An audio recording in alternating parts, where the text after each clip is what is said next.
মুখ্যমন্ত্রী শুভেন্দু অধিকারী আজ আরো বলেন, মহিলাদের উপর যত অত্যাচার হয়েছে তার সব বিচার হবে এবং তার জন্য ইতিমধ্যেই দুটি কমিশন তৈরি করা হয়েছে। দুটো কমিশন তৈরি হয়েছে, ক্যাবিনেট অনুমোদন দিয়েছে। একটা হলো যত মহিলাদের উপরে, বোনেদের উপরে, কন্যাদের উপর অত্যাচার হয়েছে, justice retired justice Samapti Chatterjee আর member secretary IPS Damayanti Sen খুঁজে খুঁজে বার করব। আরজি করের বিচার হবে।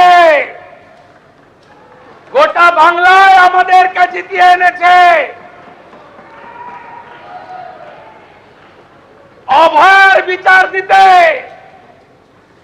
তিনটা আইপিএস কে সাসপেন্ড করেছি, সন্দীপ ঘোষাদের তাড়িয়েছি,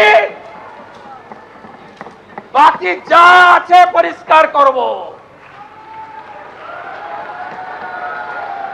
তামান্নার মা বিচার পাবে। রামপুর হাটের ওই 6 বছরের আদিবাসী কন্যা, তার পরিবার বিচার পাবে। ময়নাগুড়ির ওই রাজবংশী ফ্যামিলি, রাজগঞ্জের ওই রাজবংশী ফ্যামিলি, কালিয়াগঞ্জের মৃত্যুঞ্জয় বর্মন সহ আমাদের যে ছাত্রীকে ধর্ষণ খুন হয়েছে, বিচার আমরা দেব।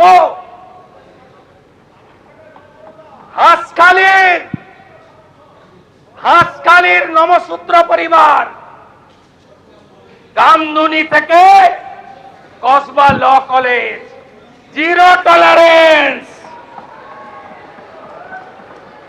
Zero tolerance.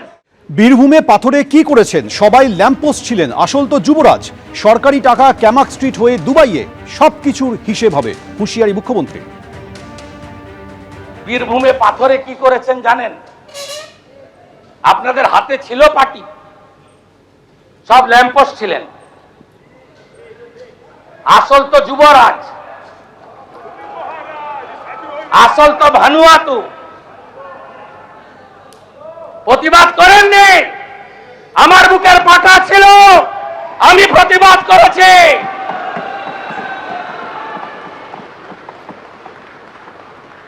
সব মেনে নিয়েছিলেন। 1 বছরে বীরভূমের পাথর থেকে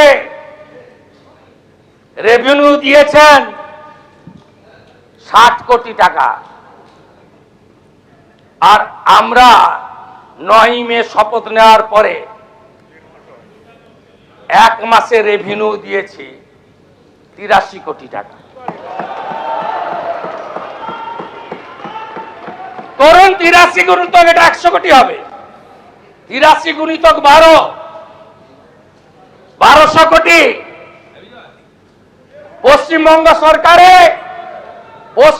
সরকারের অ্যাকাউন্টে 100 কোটি, বাকি 1100 কোটি ক্যামাক স্ট্রিট হয়ে दुबई। ये तो पहले झांकी है, अभी बहुत कुछ बाकी है। এবিপি আনন্দ, এগিয়ে থাকে, এগিয়ে রাখে।